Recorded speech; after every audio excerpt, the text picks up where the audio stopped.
प्यारे बच्चों, आइए पर्यायवाची को आगे बढ़ाते हुए आप लोगों को कुछ और भी पर्यायवाचियों को बता रहे हैं, सिखला रहे हैं। पढ़ें आप, इसको लाभ उठाएं। तो चलते हैं बोर्ड की तरफ। देखिए, यहां हमने शब्द दिया है धनुष। कौन सा शब्द है? ये है धनुष।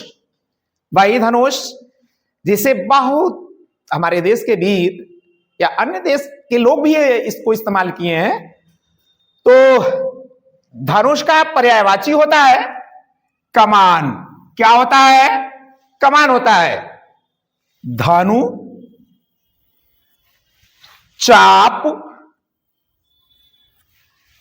कोदंड, ये धनुष शब्द की पर्यायवाची है। अगला आपका शब्द है धन। क्या शब्द है? धन। इसकी पर्यायवाची होती है अर्थ, यानी रुपए, पैसे, मुद्रा। और क्या? दौलत के बिना जीवन अधूरा, संपत्ति। अगर ये ना हो तो कुछ भी नहीं। अगला शब्द है नदी। आप सभी जानते हैं, बिल्कुल परिचित है। इसका पर्यायवाची होता है सरिता। सरि, तटनी। अनेक स्थानों पर पर्यायवाचियां होती क्या हैं? अनेक स्थानों पर बोली जाने वाली भाषाएं। अगला शब्द है धरती, जिस पर हम सभी खड़े रहने से लेकर के जब से हम जगते हैं और जब तक सोते भी हैं इसी की गोद में, यानी सारी क्रियाएं हमारी धरती पर ही संपन्न होती हैं। भू, भूमि, धरा, पृथ्वी, और भी बहुत सारी पर्यायवाचियां हैं। इसकी आगे शब्द है पत्थर, जिससे बहुत सारे कार्य किए जाते हैं। मकान, रोड, बहुत सारे पत्थरों से बनाए जाते हैं। इसकी पर्यायवाची होती है पाषाण। अश्म, उपल, प्रस्तर।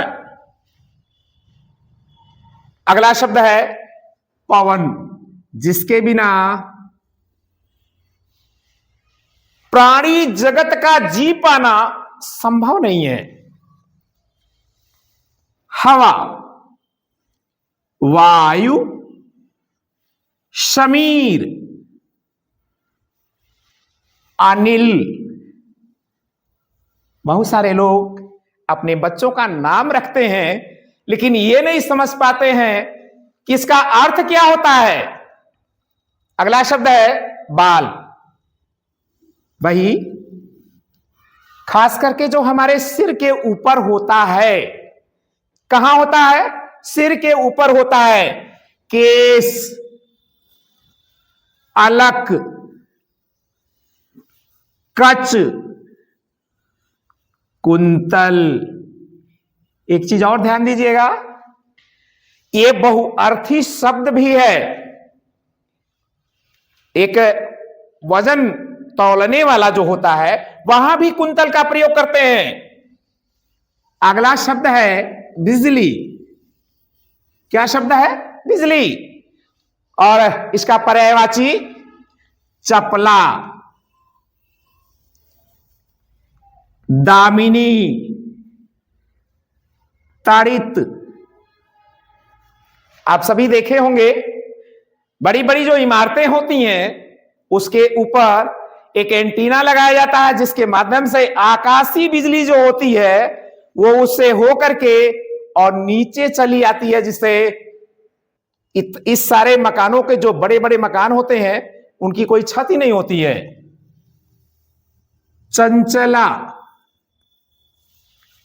यहां एक चीज और ध्यान देंगे, हमारे माता लक्ष्मी जी का भी नाम चंचला है। आगे शब्द है मोर, जो हमारे देश का राष्ट्रीय पक्षी है, तो इसकी पर्यायवाची मयूर। सिखी, सिखी इसलिए कहते हैं इसके सिर के ऊपर शिखाएं होती हैं। केकी, इसकी जो बोली होती है उसके नाते उसको लेकर के इस शब्द को रखा गया केकी। शारंग।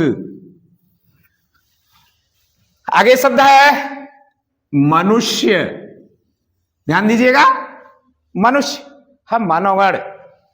नर, मानव, आदमी, इंसान। आगे हम भक्ति में चले गए, कहां? शिव जी के पास। शब्द है शिव, और इनके नाम बहुत सारे हैं, अनेक नाम हैं। शंकर, महादेव, महेश, और क्या? कैलाशपति। ये जो पर्वत है कैलाश पर्वत, उसके ये स्वामी हैं। अगला शब्द है शरीर।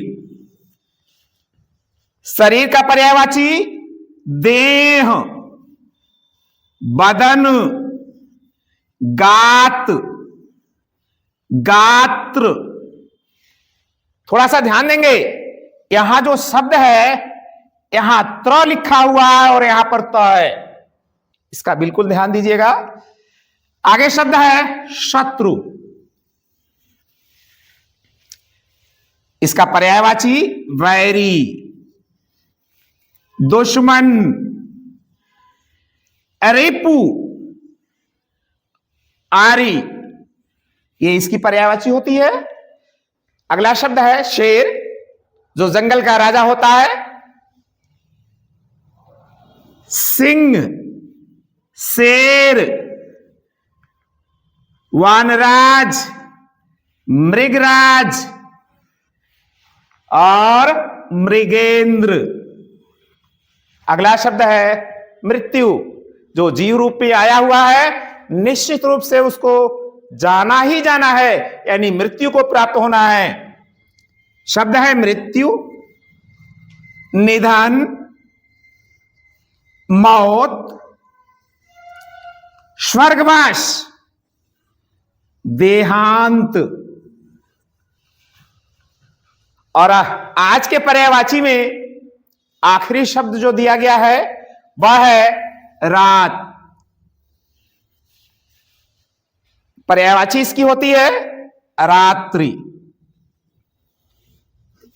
निशा, रजनी, यामिनी।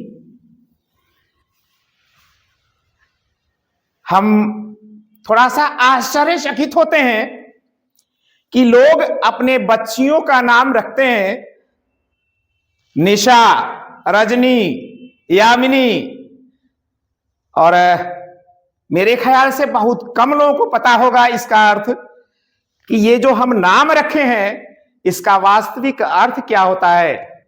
तो प्यारे बच्चों, ये पर्यायवाची शब्द रहे, और आपके सामने और भी बहुत सारी पर्यायवाचियों को लेकर हम आएंगे, जो आपको प्रतियोगी परीक्षा, बोर्ड परीक्षा, यानी जो भी परीक्षाएं होंगी आपकी, ये सब में काम आएंगी। इसको आप याद करें और याद करके लाभ उठाएं। साथ ही साथ आप लोग सुन लीजिए कि हम जो YouTube चैनल पर अपना वीडियो रखते हैं, अगर कहीं आप भूल रहे हैं तो बिल्कुल वहां जा करके देखिए, पढ़िए और अपनी परीक्षा को पास कीजिए। हमारा आशीर्वाद है कि आप निश्चित रूप से प्रगति के पथ पर बढ़ते रहेंगे, आज ही नहीं, आने वाले टाइम में भी। तो आज के लिए इतना ही, धन्यवाद।